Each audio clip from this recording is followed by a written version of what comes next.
আসসালামু আলাইকুম। গ্রামে শেষ বিকেলে যখন আকাশ ভয়ংকর হয়ে ওঠে, মানে আকাশে যখন কালো মেঘে ঢেকে যায়, তখন গ্রামের প্রাকৃতিক দৃশ্যটা যে কতটা সুন্দর হয়, সেই জিনিসটা আসলে আজ আপনাদের সামনে তুলে ধরানোর চেষ্টা করেছি। দেখুন একবার, ঠিক বৃষ্টি আসার আগ মুহূর্তে গ্রামের প্রাকৃতিক দৃশ্য। দেখেন পুরো আকাশটা কালো মেঘে ঢেকে গিয়েছে। আর আরেকটু যদি খেয়াল করে দেখেন যে মেঘগুলো কিন্তু আকাশে বেশি বেড়াচ্ছে। মানে সত্যি যতটা ভয়ংকর লাগছে, ঠিক তার থেকেও বেশি সুন্দর লাগছে আজকের এই দৃশ্যটা। তাই আপনাদের সামনে তুলে ধরানোর চেষ্টা করেছি। দেখেন একটু যদি খেয়াল করেন, আমি জুম করে দেখানোর চেষ্টা করেছি। দেখেন মেঘগুলো কি সুন্দর ভেসে বেড়াচ্ছে।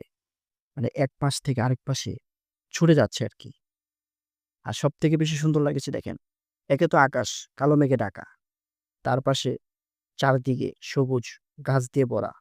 ঠিক তার পাশেই রয়েছে বিশাল এক পুকুর। মানে কি বলবো আর? এত মনোমুগ্ধকর পরিবেশে এত সুন্দর একটি দৃশ্য, মানে গ্রামের পরিবেশে দেখতে পারাটা সত্যি যেকোনো মানুষের জন্য সৌভাগ্যবান। দেখেন আবার আকাশে কিন্তু ছোট, ছোট পাখিগুলো এই বাতাসে উড়ে বেড়াচ্ছে। প্রাকৃতিক বাতাসটা উপভোগ করছে।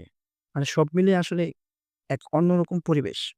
মানে গ্রামের সৌন্দর্য সবকিছুকে হার মানায়। আপনি যখনই গ্রামে যান, সেটা গরম হোক, বর্ষা হোক, শীত হোক, গ্রামের সৌন্দর্য তো সৌন্দর্যই। সেখানে শহরের সৌন্দর্যকেও হার মানাবে। কারণ আপনি এখানে প্রাকৃতিক সৌন্দর্যটা উপভোগ করতে পারছেন। মানে সত্যি কি বলবো আর? আকাশটা কালো মেঘে ঢেকে রয়েছে। সে কালো মেঘের ছায়াটা পড়েছে এই পুকুরের পানির মধ্যে। দেখেন, পুকুর পানির মধ্যে আকাশের মেঘ পড়ার কারণে দেখেন একটা লালচে কালার ভাব এসেছে। মানে সুন্দর আরকি। বাতাসে পানিগুলো ঢেউ খাচ্ছে। এক কথায় অসাধারণ। আসলে এত সুন্দর দৃশ্যটা দেখার পর আসলে আপনাদের সামনে তুলে ধরানোর জন্য আমাদের ভিডিওটা করা আরকি। যে আসলে গ্রামের সৌন্দর্যটা যখন পুরো আকাশ কালো মেঘে পড়ে আসে গ্রামের মধ্যে, বৃষ্টি আসার আগ মুহূর্তে কিরকম লাগে? সেই দৃশ্যটা আসলে আপনাদের সামনে তুলে ধরানোর চেষ্টা করেছি।